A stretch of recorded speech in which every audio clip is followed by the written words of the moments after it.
Bom dia a todos e todas.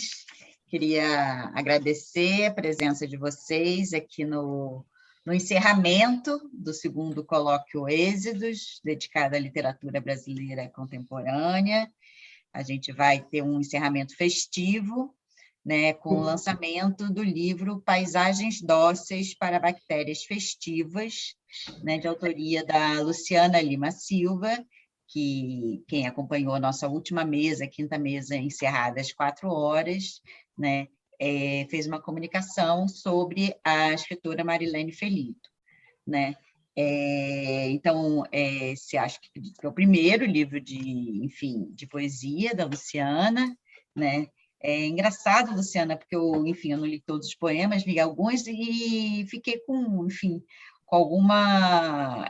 me remeteu a algum dos seus autores estudados, né? Tem alguma coisa, né, de crônica, de alguns comentários, né, de notícias, uns poemas meio crônica, e também essa coisa pela cidade que me lembrou, né, o Rufato, que você estudou no mestrado, né? Mas isso, assim, lembranças esparsas, né? Porque, enfim, o livro da Luciana, né, tem bastante a cara dela, né? Tem um humor muito próprio, né? Que vocês vão ver quando ela falar mais um pouquinho dele, ler alguns trechos para vocês, tá? Luciana, então, fala um pouquinho do livro para a gente, diga como é que a gente quem pode fazer para comprar, se tem algum outro lugar além da Amazon, que eu vi só na Amazon. Boa tarde a todas e todos. Estou muito feliz de estar aqui. Encerramos há pouco, né, as discussões do colóquio, e é muito feliz para mim, né, esse momento de estar aqui com vocês, né, fazendo um novo lançamento do livro. O livro já foi lançado algumas vezes, né, ele foi publicado em abril, né, este livro aqui, né, lançado pela editora Patuá. E, enfim, é um livro que eu escrevi no ano passado. Pode parecer que escrevi muito rapidamente o livro, né, porque eu escrevi entre abril e outubro do ano passado, mas, na verdade, é um livro que carrega a minha vida inteira, assim, né, é o meu... Né, tenho aí 40 anos já, e é o primeiro livro que publico, e posso afirmar que é um livro que carrega a minha vida inteira, né? Mas aí são percepções que se tornaram mais amadurecidas e que eu consegui elaborar de uma forma mais compreensível, né? Mais compreensível, agora nesse ano passado, né? E aí são ideias, pensamentos e sensações aí que eu consegui dar vazão bem num período que foi bem complicado para mim, né? Ali no início da pandemia. Tive muitas crises de ansiedade, enfim, aí uma forma de direcionar aí as minhas angústias e percepções, né? Angústias ao longo da vida que se somaram com outras angústias aí desse começo muito problemático de pandemia, que ainda é extremamente problemático, mas enfim, né? Todo o negacionismo carregado aí, né? Uma situação de calamidade pública e sanitária. E, enfim, todo esse sentimento de desumanidade resgatou outros momentos da vida em que experimentei também essas sensações, e aí se somaram, né, na escrita. Então, pode parecer que foi um livro escrito, né, nesse curto período, mas não, né, foi um momento, na verdade, que finalmente eu consegui, né, dar vazão a ideias e a questões minhas, né, questões muito próprias. E dar vazão de um jeito que só por meio da poesia, né? Inclusive, quando eu preciso falar de qualquer poema que seja sempre horrível, porque eu não consigo, né? São coisas que eu só consegui exteriorizar por meio desses poemas aqui, né? E não de outra forma, né? De outra forma eu consigo falar um pouco melhor ou um pouco pior sobre outras coisas, né? Mas, enfim, é um livro de poemas, né? É um livro que tem 2 seções, que é Locos Horrendos, que é a primeira seção de poemas, e tem uma última seção, Locos Amenos, que contém um único poema que eu escrevi para o meu filho Otto, E os outros poemas todos estão alocados nessa seção Locus Horrendos. E, enfim, sobre o livro, acho que eu tenho para falar é muito isso, né? O nome para mim, na verdade, é uma imagem, né? Essa imagem da capa, e não sei se dá para ver bem, né? Mas essa imagem da capa aqui de uma vaca no pasto arrasado, né? É uma imagem que ela resgatou um momento anterior, de muitos anos atrás, né? Numa viagem que eu vi uma vaca, eu vi de perto uma vaca mascando e enfim, embarquei ali numa série de pensamentos sobre o animal vaca, sobre a vida da vaca, sobre a situação agrária do país e sobre, enfim, infinitas questões aí. E quando eu revi essa imagem, ela se tornou anterior até ao título, ao projeto do livro, aos poemas, né? Parece que ela ali, opa, é esse o abrigo aqui do que eu sinto e do que eu preciso falar, né? E aí eu encaro meio os poemas como um sentimento único, da verdade, né? Não são vários sentimentos.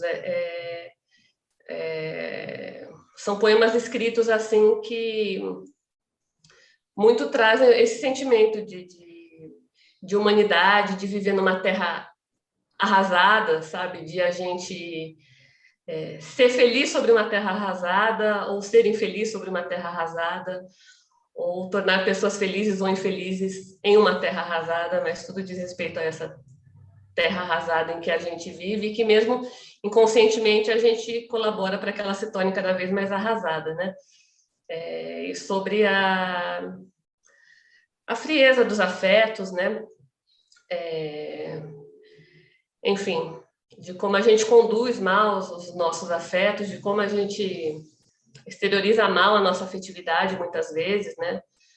A gente tem uma afetividade um pouco, eu digo, a gente enquanto povo, né? A gente conduz de uma forma passivo-agressiva, né? A nossa afetividade, pelo menos eu vejo dessa forma, e esses sentimentos se tornaram mais evidentes para mim na pandemia, né?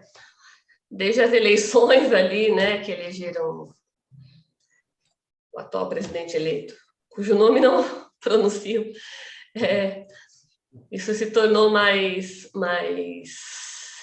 evidente, né?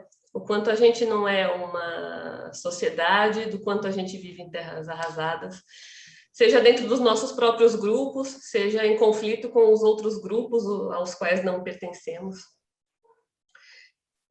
Então é isso que eu compartilho aqui, né? Foi uma felicidade muito grande para mim ver o livro publicado, né? A editora Patois foi a minha primeira opção, é uma editora da qual eu gosto muito, né? Eu admiro muito o trabalho do Eduardo Lacerda, esse trabalho de divulgação de literatura contemporânea, né? Então fiquei muito, muito, muito feliz, né? Saber que a gente escreve, né? Tem aquela coisa, a gente escreve, mas, né? A gente acha, eu escrevo, né? E aí quando alguém, poxa, vou publicar o seu livro, né? Uma casa editorial publica o seu livro, né? Por conta da casa, né? Uma coisa assim, uma relação profissional, né? Vou ganhar alguns centavos com a venda do meu livro, né? Publicaram. Isso dá uma sensação, porque a escrita é sentimento, mas o ofício do escritor é um ofício profissional também, né? Então, fico feliz enfim, ao compartilhar os meus sentimentos, isso também tenha me trazido um ofício, né? O ofício de escritora. Então, para mim foi uma felicidade muito grande, ainda é sempre uma felicidade, né? Qualquer oportunidade de falar sobre o livro, porque falar sobre o livro é falar sobre os meus sentimentos, compartilhar sentimentos, né? E, enfim, ter um momento de conexão, né? Porque quando um poema é compreendido por outra pessoa é porque houve uma conexão, né? Sentimos coisas parecidas, temos sentimentos e inquietações parecidas, né? Então, essa conexão concretiza a poesia, né? De certa forma. Então, é uma felicidade para mim. E, Lu, você não quer ler um poema para gente? Eu quero. É o que eu falei, é uma dificuldade muito grande eu ler um poema, porque, assim, eu escrevi como um projeto único, é como se fosse, para mim, assim, é como se fosse um texto único, embora pareçam ser temas muito diferentes, né, entre os poemas, mas então é sempre sofrido, mas eu vou parar de ser louca, eu vou ler um poema aqui, então vamos lá. Aproveitando a capa, né, com essa vaca, eu vou ler As Vacas ao Longe Mascam o Seu Capim. Foi um dos primeiros poemas que eu escrevi. As vacas ao longe mascam o seu capim. Mire, veja, ali estão as vacas, em sua existência capim, mascando, mascando, mascando. As vacas mascam o seu capim ao longe, como se só capim tivessem a mascar. E antevemos o capim suave e macio, como pelo de gato ao afago, antes de inalado acidentalmente pelo asmático. As vacas mascam, mascam, mascam seu capim. Mascam, dizem, como se para isso nascessem, como se aquele matinho todo verde fosse sua alma tecida em fina renda. Mascam o capim as vacas. Tão cordata a vaca, tão resiliente a vaca, que exemplo a vaca. Tão bom seria ser uma vaca nos campos a pastar serena, olhos marejados ao pôr do sol. Mas a vaca, ela diria, senta aqui, burro velho, masca este capim, pisa este pasto irregular, firma-te ao repuxo das boquinhas famintas, a buscarem tuas tetas esfoladas. Senta aqui, burro velho, faz poema, toca as patas do teu boi no fim de tarde, dá um mugido amoroso, espanta as mosquinhas a te granularem a fronte e sente tuas gengivas, em carne viva, enquanto masca, masca, masca, e segue mascando a brisa mansa, o teu capim. Obrigada, Lu. Eu queria, enfim, que você falasse, enfim, não vou te pedir mais nada, só para... Pode pedir tudo. Encomendei na Amazon, se tem algum outro lugar, se é direto na Patuá, no site da Patuá, onde mais a gente compra? Tem, tá à venda na Amazon, no site da Patuá, tem exemplares também na estante virtual, coloquei à venda lá, diretamente comigo também, tá disponível, enfim, né, tem por essas redes aí, mas qualquer coisa é só entrar em contato que o livro chega. Você podia aproveitar e fazer a propaganda da sua livraria, né? Tem uma pequenina livraria que eu abri também aí na esteira do sentimento de angústia aqui da pandemia. Tem uma pequena livraria aqui, o e-livros, né? A gente vende principalmente pela estante virtual, né? Mas tem um salãozinho comercial fixo lá, né? Que dá para receber para um cafezinho. Então, aqui o e-livros vende pela estante virtual também, né? Uma pequenina livraria, porém aconchegante, né? Fala pra gente onde fica. Fica na Praça da Árvore, aqui em São Paulo, do ladinho do metrô Praça da Árvore. Eu não sei se você conhece para cá, Fadu, mas é em São Paulo, né, na capital, e tem o metrô Praça da Árvore, aí lá pertinho. Mas a gente vende online também, enfim, livros acadêmicos, aquela que muda o foco, né? Fazendo propaganda da livraria. Livros acadêmicos. Não, mas como chama a livraria, Luciana? Como chama a livraria? Como chama? Kiwi Livros. Kiwi Livros, ok. Kiwi Livros. Tem até o marcador aqui, Kiwi Livros. Beleza. Muito bom. Então, gente, alguém quer, enfim, fazer alguma pergunta para a Luciana? Eu realmente fiquei espantada, Luciana, com a rapidez assim, do lançamento do livro. Agora que você falou, ficou mais claro para mim. Né? E também pela sua escolha do gênero poema. Né? Depois, eu lendo os poemas, eu consegui ver a Luciana ali. Mas, no princípio, fiquei de Luciana, poemas, enfim. Foi uma novidade para mim também, porque na verdade, eu sou uma romancista frustrada, né? Eu tenho um desejo imenso aí de escrever um romance e isso não aconteceu, né? Sempre escrevi muitos contos, crônicas, E nada de poesia. Poesia, inclusive, como leitora, nunca foi o meu gênero preferido, né? Eu tenho poetas que eu gosto imensamente, o João Cabral de Melo Neto é um deles, né? A Wisława Szymborska é outra delas, a Hilda Hilst, mas não é a parte, né? Esses poetas, assim, nunca foi assim, um gênero que eu mergulhei assim e gostasse imensamente, né? E aí eu escrevi um poema em um momento para participar de um edital do Itaú Cultural, né? E aí escrevi e falei, deu certo aqui, né? Porque comportou bem as minhas ideias ali no poema, porque eu sou concisa e densa, assim, né? Tem eu penso por imagens, né? Então, o poema funcionou muito bem para esse tipo de pensamento que eu tenho, né? Que funciona por imagens, né? Então, deu muito certo. E aí, né, o fato de ter ganhado lá o edital também me fez olhar de outra forma, né? Além de ter conseguido realizar o poema ali para uma finalidade, enfim, o fato de escrever ali, de aquilo me soar tão confortável, me fez ver que, sim, olha, eu escrevo por poemas, o meu pensamento é esse aqui, né? Então, querendo forçar a amizade com romance, né? Mas o meu pensamento é por imagens, e o romance não comporta, o romance é outra forma, né? E na poesia funcionou, deu certo, assim, consegui dar um lugar às imagens que eu sinto, né? É uma coisa complexa isso, né? Mas são imagens que eu sinto, né? As coisas vêm por imagem para mim. Então também foi uma surpresa para mim, Dani. Comecei a escrever, e quando eu comecei a escrever poesia, eu não parei mais, assim. Achei a minha forma, assim. De repente, ano passado, descobri que escrevo poesias, né? Eu escrevi que é o jeito que eu penso, então deixei de me considerar uma romancista frustrada. Aí você continuou escrevendo depois do livro?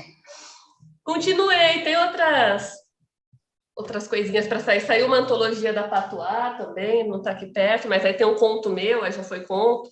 Tem outras coisas também que mais ou menos estão aí para ser publicadas por outros lugares também. Mas segui escrevendo poesias e me achei, assim. Conto eu sempre gostei mesmo, né? Escrevo conto também, é um gênero em que eu me encontro bastante. Mas poesia achei minha alma mesmo, né? Na poesia também foi uma surpresa, foi uma Agora eu fiquei novidade para mim. curiosa, esse edital que você falou, da onde saiu o primeiro poema, qual foi esse edital que você não me contou? O Arte como Respiro, do Itaú Cultural, eles lançaram na pandemia, no comecinho da pandemia, lançaram o edital. E foi um edital bem legal, né? Bastante gente participou, né? Daniel Galera também foi contemplado, né? Também publicou poema. Saiu um livreto do Itaú Cultural, né? O meu saiu num livreto chamado Matéria que Falta. Infelizmente, os livretos ficaram disponíveis em caráter de exposição, então ficaram disponíveis online, mas por um tempo delimitado e sem possibilidade de conseguir fazer, de baixar, né? Os arquivos dos livretos, né? Que encararam como uma exposição online, né? Para as pessoas lerem online por um tempo delimitado, né? Como se estivesse lá dentro do Itaú Cultural. Mas foi muito legal, assim, né? Foi o que me despertou também esse sentimento, né? Porque o sentimento, assim, de, eu sou escritora, sou poeta, né? Acho que em alguma medida a gente que é das humanas aí tem um pouco isso, né? Mais em um momento, mais em outros, né? Mas aí de criar conexões com isso, assim, faz a gente chegar que a gente está num lugar ali também, não só do poeta, do escritor, mas do profissional também, né? É uma coisa que é um pouco tabu a gente falar, né? Escritor profissional, né? Não, mas você sempre atuou no mercado editorial, né, Luciana? Enfim, podia não estar assinando a capa, mas você sempre atuou nesse mercado, né? Como revisora, tradutora, né? Sim, por muito tempo trabalhei no mercado editorial, como preparadora de textos, como editora, coordenadora editorial, de revisão, enfim. Foram muitos anos aí, né? Agora me sinto aposentada da área como profissional técnica, né? Acho que o último trabalho técnico, né, no campo editorial foi em 2020, talvez, não sei. Mas trabalhei bastante, né? Em livros, deve ter meu nome aí na capa de vários livros da Boitempo, Martins Fontes, enfim, né? Edições do Sesc, Senai, Senac. Tive uma história bem vasta aí. Então, isso é uma questão também, né? Chegou um momento que me gerava um incômodo tão grande trabalhar com o texto dos outros, né? Chegou um momento que ficava uma luta ali, eu querendo tomar posse, né, dos textos, né? Para ficar assim, tá virando meio ditadora, assim, tirana, né? Pensei, vamos cuidar dos próprios textos também, né? Vamos mirar um futuro em que eu cuide do meu próprio nariz, né? Em vez de ficar implicando com os outros aqui. Mas é uma separação, né, também um pouco complicada, né? Os técnicos, como se, enfim, não tivesse um trabalho, né, de elaboração da linguagem, criativo ali, num preparador de texto, né? Um tradutor com um grau imenso, né? Sim, o trabalho de preparador de texto é bastante extenuante, né? É bem profundo, é bem cansativo, de certa forma, né? Não tem ali a pulsão assim criativa ou da pesquisa, né? Mas é toda uma cocriação no sentido da construção da linguagem, da comunicação, né? É um trabalho bem denso. Eu trabalhava nos livros e assim, quando terminava, eu estava extremamente esgotada, assim, né? Extremamente esgotada, né?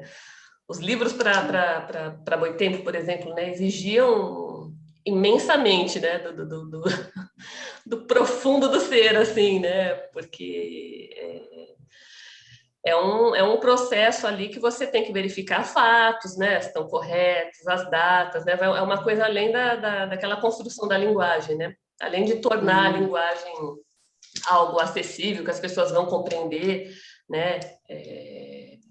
Enfim, é preciso também certificar de que os fatos estão corretos, né? Eu sempre assumi muito também essa obrigação, né, como preparadora de textos ou como editora, né? Mas para mim especificamente trabalhar com livros políticos, livros filosóficos, era especialmente sofrido, assim, né? Trabalhar com literatura mais tranquila, né? Eu tinha a noção de que, né, calma ali é puramente um trabalho de criação, né? Posso dar algumas sugestões em relação à linguagem, mas não vou mudar nada da pessoa, né? Mas com os livros teóricos era um trabalho terrível, assim, né? Extenuante.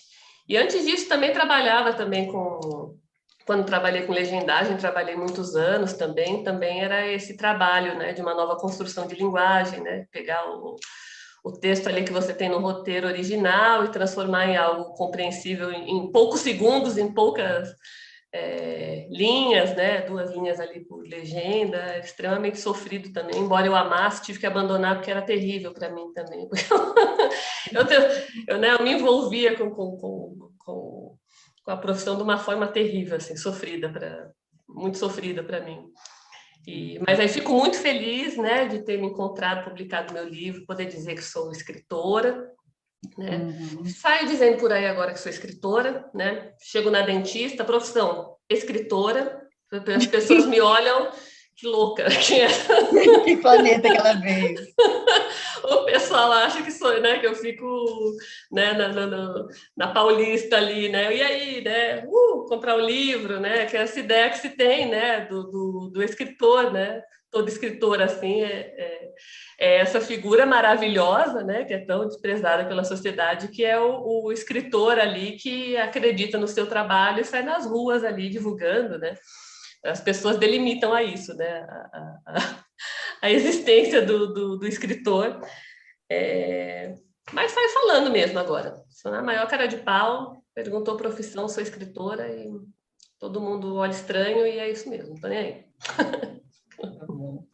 Bom, então, Fute, eu vou te pedir para fazer a propaganda aqui do nosso próximo evento. Queria parabenizar muito a Luciana, né, com a publicação. E, enfim, a próxima acho que vai ser a da tese, então vamos ver se ela vai ficar quieta e publicar a tese, acho que vai fazer mais 1000 livros, tá? Enfim, queria também falar que eu estou muito feliz com o encerramento do evento, né? Acho que a gente teve... enfim, eu saí daqui com a minha listinha de várias coisas que eu tenho que me atualizar, ler, de referências, de questões, né? Acho que, enfim, esses momentos são fundamentais, né, para a gente, enfim, se refrescar um pouco, trabalhando mais, né? Enfim, a nossa vida é um pouco isso. Queria, enfim, agradecer a todos que participaram, agradecer quem assistiu, né? E passar aqui a palavra para o Fut, para o Mário, se eles quiserem falar alguma coisa, e pedir para o Fut encerrar.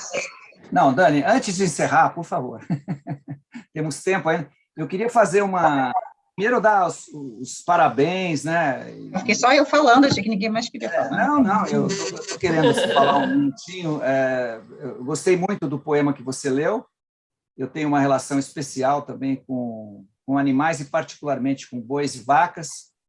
Entre outras coisas, que sou filho de um veterinário que trabalhou muitíssimo tempo exatamente com gado, né, com boi, etc. Então, tem imagens muito remotas, infantis, etc. Eu tive sempre uma especial atração por esse mundo dos bovinos, dos caprinos. Eu não sei se você quer responder, aqui uma pergunta meio pessoal, se você é vegetariana. Eu sou vegetariano já depois de velho, depois de adulto, é mais difícil, já há quase 4 anos, e não me arrependo nem um pouco. Isso tem a ver um pouco também com essa coisa com animais, e particularmente com esse mundo meio mágico, né, das vacas e bois, esses animais não carnívoros, né, que nos cercam. E, por outro lado, gostei muito, e parabéns, e vejo que você, vamos dizer assim, pegar uma gíria aqui popular, deu a volta por cima, né, nessas angústias e ansiedades da pandemia, né, e produzindo literatura, produzindo poesia, né, e entrando num espaço público, né, se fazendo mostrar, se apresentando, né, com essa produção nesse cenário ainda muito difícil, de muito recolhimento, de muita dificuldade. Então, muito parabéns, e também não sabia dessa livraria. Vou visitar a livraria. Opa! Não, a qualquer momento. Maravilha, será muito bem-vindo. Eu já tenho andado de metrô em São Paulo, eu estou perto de uma estação de metrô também, então eu vou, assim que for possível. Essa semana está difícil, mas nos próximos dias, quem sabe a próxima semana, eu vou fazer uma visita lá na Praça da Árvore, que é um lugar que eu... Legal. Olha, não, era uma pergunta assim, você falou muito dessa sua relação, da sua profissão, né, no mundo editorial, como preparadora de texto, essas relações, a sua procura do romance, depois, enfim, o seu encontro com a poesia, mas eu queria saber se você sente ou sentiu algum tipo de complicação, digamos assim, em relação a justamente o universo acadêmico. Quer dizer, o universo acadêmico, que demanda, então, uma tese, uma dissertação de mestrado, uma tese de doutorado, um artigo acadêmico, um paper, uma apresentação em congressos, como essas aqui que vocês acabaram de fazer. E se essas atividades cujas normas, né, dizem respeito a, não só a norma culta da lei, mas dizem respeito a um certo tipo de discurso muito específico, se isso produz algum tipo de conflito, de incômodo em relação à sua escolha, agora como escritora e como produtora e autora de poesia, de poemas. Legal. Obrigada pelas perguntas. Será muito bem-vindo na Kiwi Livros. Então, você perguntou se eu sou vegetariana. Não sou ainda, mas estou num processo há algum tempo. É um processo meio tortuoso aí, mas que teve algumas regressões aí, né, durante a pandemia, mas estou tentando seguir um caminho aí em direção a isso. E com relação à sua pergunta, né, como essa minha relação com a vida acadêmica, né, trabalhos técnicos, é sempre sofrido para mim, né? Eu tenho um jeito, a minha forma de pensar as ideias dificulta bastante para mim a escrita. Eu fico sempre com a sensação que eu estou um pouco na superfície. E aí, escrevendo poemas, eu cheguei à conclusão que eu consigo me aprofundar no meu universo particular, mas aí eu tenho muita dificuldade para me aprofundar no universo técnico, né? Enfim. Então, é curioso isso, né? Escrever poemas, por exemplo, me trouxe essa reflexão, né? Porque me vejo sempre um pouco assim nas superfícies do que eu pesquiso. Teve um trabalho que eu fiz numa especialização que eu cursei, né? De literatura e crítica literária na PUC.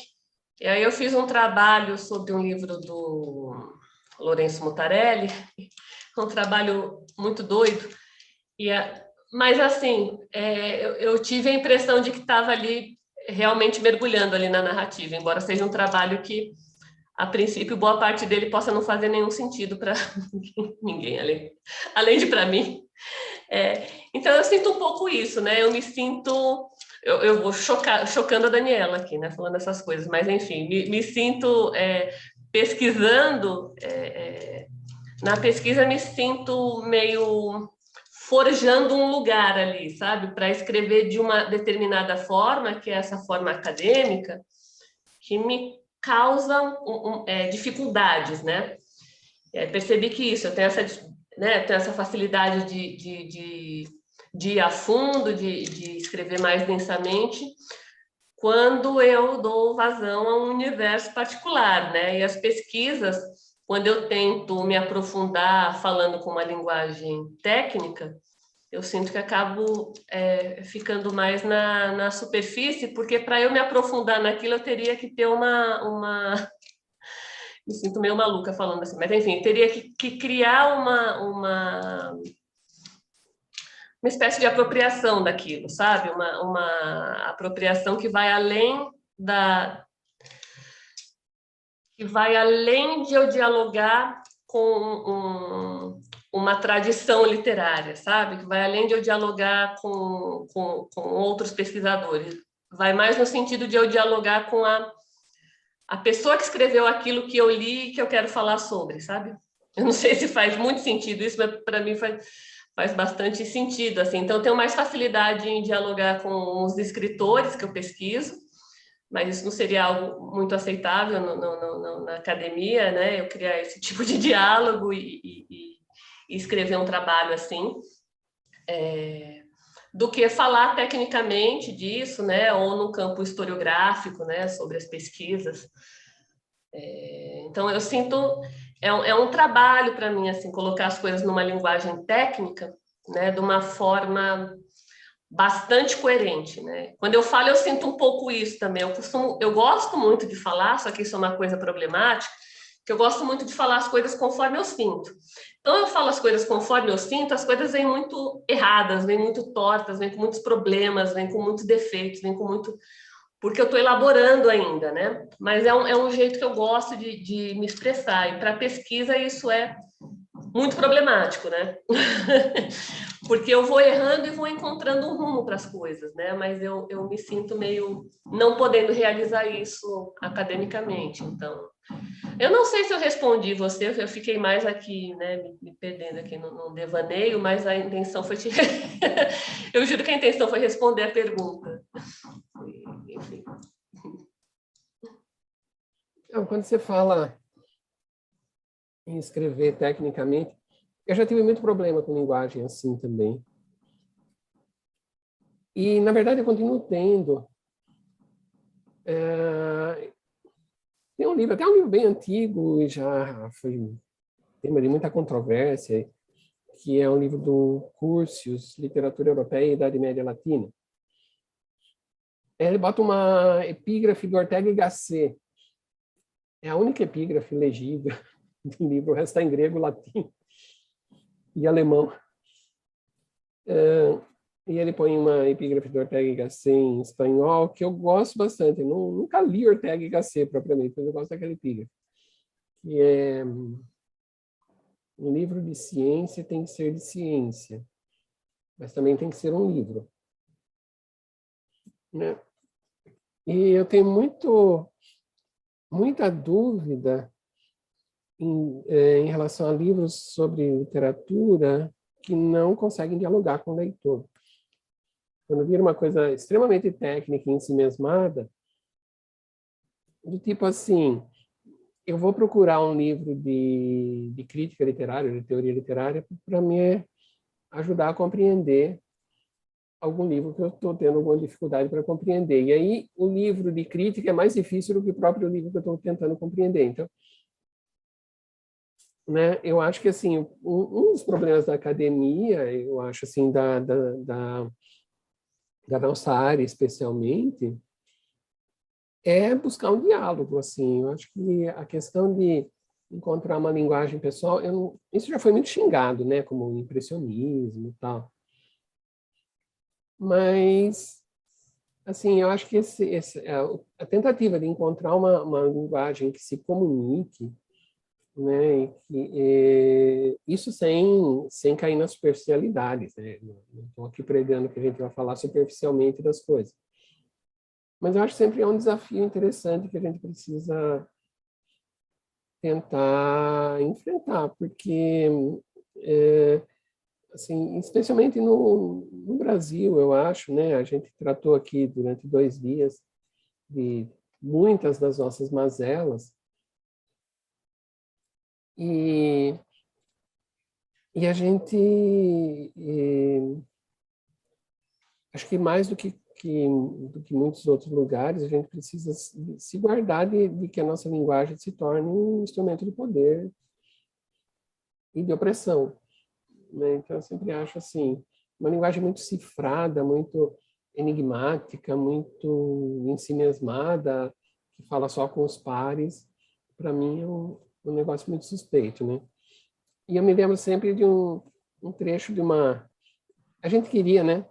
Parte de nós, quando a gente estava se formando aqui no IEL, na nossa graduação, alguns de nós defendíamos que a gente deveria colocar no convite de formatura um poema do Carlos Drummond de Andrade, que tem o título de Exorcismo.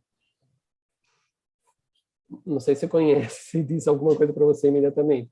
Mas... Oi? Gostaria de conhecer. Acho que é Exorcismo mesmo. Mas aí, principalmente, os colegas da linguística não concordaram com a presença do poema, porque começava justamente assim, né? Das aparições, terminava, das aparições de Saussure, Jacobson, et caterva libera-nos domine. É como uma ladainha mesmo, tem sempre o refrão libera-nos domine, mas assim, das relações entre tropos e macrotropos e bababá, ele pega todo um vocabulário tecnicista, né? Especialmente da época assim áurea do estruturalismo na crítica literária, e sempre repete depois o libera-nos domine, libera-nos domine. E não rolou num convite de formatura. E depois eu encontrei num livro dele, O Observador do Escritório, o que provavelmente é a origem daquele poema. Porque o Drummond tinha uma coluna de crônicas no Jornal do Brasil, né? E às vezes ele publicava poemas nessa coluna de crônicas. E aí esse Observador no Escritório é meio diário, meio... E ele diz lá, eu publiquei no Jornal do Brasil um poema sem muita pretensão, assim, um poema que eu achava um poema singelo. E aí agora, há poucos dias, me deparei num suplemento literário com uma análise científica do meu poema e tomei, assim, contato com expressões como, eu não vou lembrar as expressões, mas ele listou um monte de expressões em moda naquele período, né, daquela vertente teórica. Ele falou assim, meu poema que me parecia tão tão simples, despretensioso, se tornou assim uma coisa tão extremamente complicada e eu mesmo me senti um monstro de incompreensibilidade.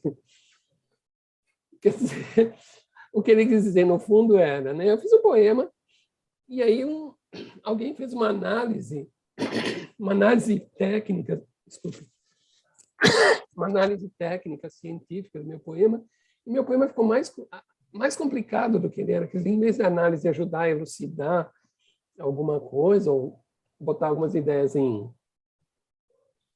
discussão, pelo menos, ele tornou no meu poema um negócio absolutamente hermético.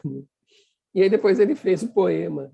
É exorcismo, acho. Se você procurar lá os índices de títulos e primeiros versos, mas começa assim, das relações entre, acho que é tropos e macrotropos, é fácil de achar. Né? Vou procurar. E ficou famoso, né? Então, assim, só para dizer assim, eu acho que sem querer criar, né, uma rivalidade ou uma separação, mas eu acho que assim faz parte um pouco, acho, do nosso ofício buscar um pouco a comunicabilidade.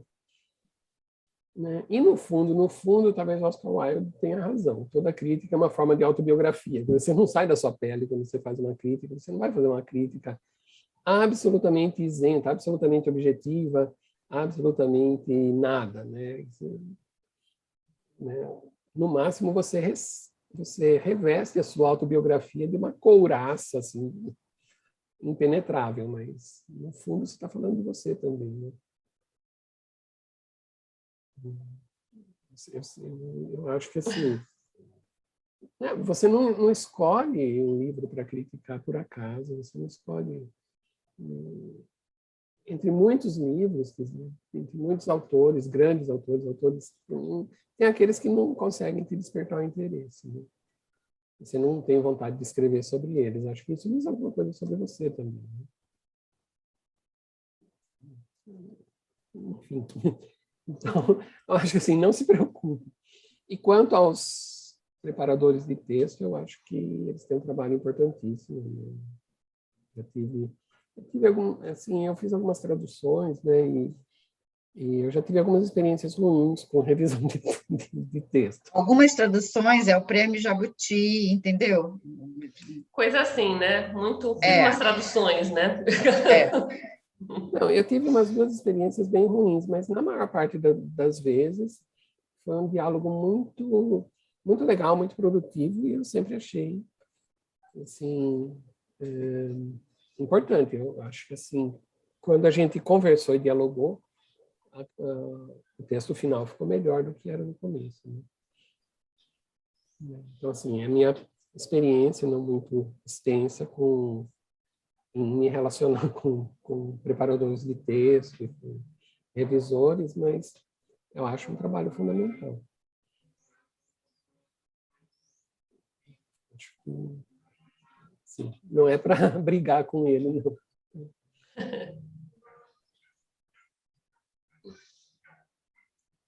Mas isso que você falou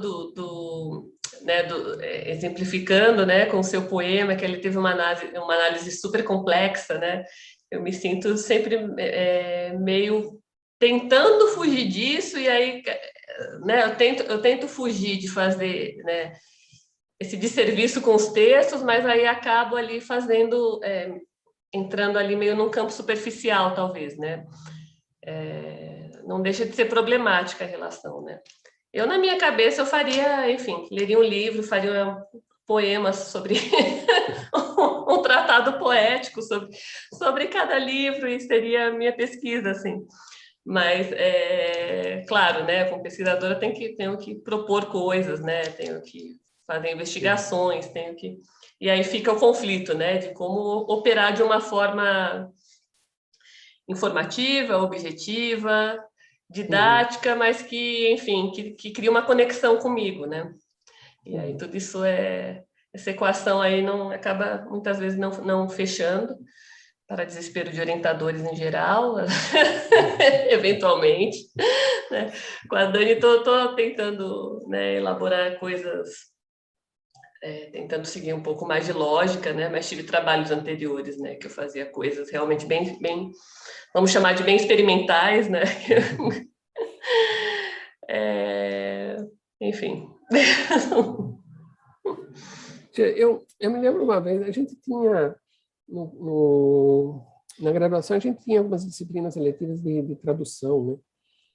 E já na época eu me interessava pelo assunto e tinha o professor Eric, que faleceu recentemente, ele dava muito, com uma certa frequência, e ele era uma figura muito, assim, falava muitas coisas na cara da gente, assim, mas sempre foi muito produtivo para a gente, assim, né? E eu me lembro uma vez que eu estava fazendo um desses cursos, né? E o trabalho final era uma produção de um texto literário que a gente escolhia. Aí eu levei para ele o texto que eu peguei lá, acho que era Pirandello. Levei lá uma cena de uma peça, era só um trabalho final. E assim, descobri que as línguas que parecem muito parecidas com o português, às vezes dão muito trabalho, né? É muito difícil você fazer, justamente pela semelhança, às vezes fica muito rebuscado. E ele pegou assim, né? A gente tinha atendimento individual também na disciplina, ele leu um trecho do que eu tinha feito e falou: você gosta mesmo disso que você escreveu aqui, né? Eu falei, não, tem razão. Isso não está legível. É pior ainda porque é uma peça de teatro. Né? É pior ainda. Mas acho que assim, é uma coisa que vale a pena perguntar, ler um pouco em voz alta que você escreveu, falar, você gosta mesmo disso que você escreveu? E tentar, às vezes, tornar mais, não só mais comunicativo, mas bonito também, não na pretensão de escrever um livro esteticamente, um livro de crítica esteticamente, mas isso eu acho, é um outro problema que eu acho, às vezes, na escrita técnica. Você pega sei lá, você pega trabalhos aí sobre livros extremamente bem escritos, né, de autores que escrevem assim maravilhosamente bem, e você escreve um texto pedregoso sobre, né? É quase um insulto ao autor você escrever uma análise, né, ilegível de um livro no qual ele trabalhou tanto, assim, né? Você não precisa chegar ao nível dele de prosa, mas pelo menos tentar uma coisa agradável, né? Acho que vale a pena pensar nessas coisas, assim. Falando isso para você não desistir da sua escrita acadêmica. É uma coisa inexplicável, né? Porque eu falei dessas complicações todas aí, dessa angústia, mas eu vou seguindo, né? Vou entrar na faculdade, entrei na faculdade. Vou fazer, fiz especialização, fiz o mestrado, então doutorado. É meio inexplicável, né? Essa relação assim. Eu sofro, mas eu não consigo... né? Eu fico longe da academia, fico infeliz também, né? Mas fico com essa angústia também de, né? Como produzir coisas coerentes e, enfim, né? Que realmente façam alguma diferença, né? Dentro da crítica literária. Enfim. Olha, faz diferença, vou falar para você. Pode ter certeza que faz. Aquilo que você faz... Minha experiência como docente, uma vez quando eu comecei a dar aula lá na Federal de Goiás, me deram uma disciplina assim, que ninguém sabia me informar o que era feito antes do professor que dava aquela disciplina se aposentar. Crítica literária, uma coisa assim que eu nem tinha assim... Era crítica literária. Aí depois de 3 noites sem dormir, assim, pensando naquilo, eu me lembrei de uma disciplina que eu fiz no IEL, com a professora Adélia Bezerra de Menezes, que se chamava Teoria Literária. E que em cada aula a gente lia um teórico de uma vertente e discutia. Eu pensei, olha, aquilo funcionou tão bem, eu vou imitar, né? E fiz, inclusive, usando alguns textos que a gente tinha lido na aula dela, né? Mas era assim, meu primeiro ano como docente, era um ano inteiro, era um curso anual na época.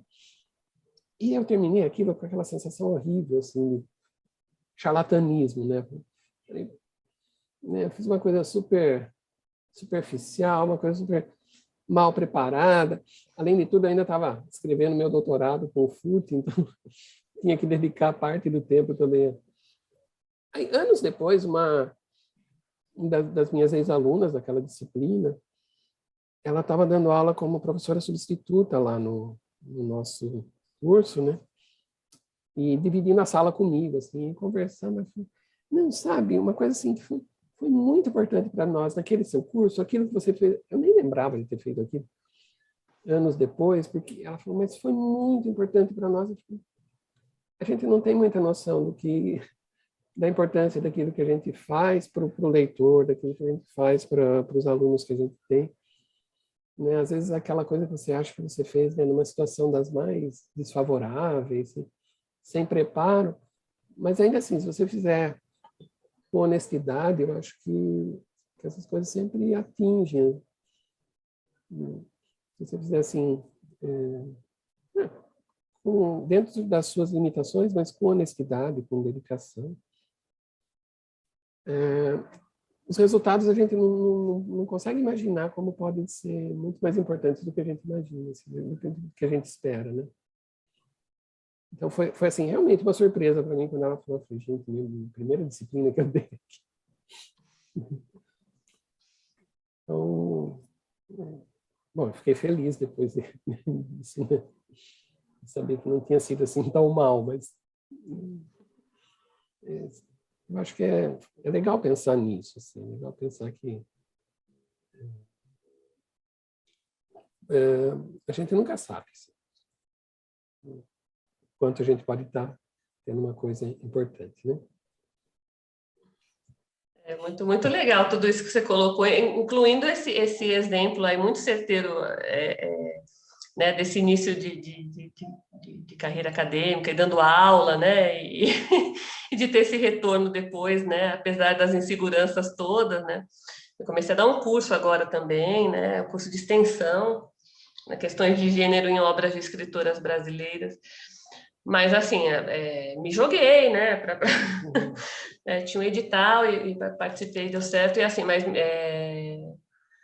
uma coisa, assim, angustiante, que eu fico pensando, meu Deus, que coisa horrorosa. Eu gaguejei por 17 minutos, depois vou ver, foram 2 segundos. Mas, assim, parece uma coisa, né? Parece que... Gente, a coisa angustiante, assim, né? Me sinto, meu Deus, essas pessoas vão me processar, eu não sei o que vai acontecer.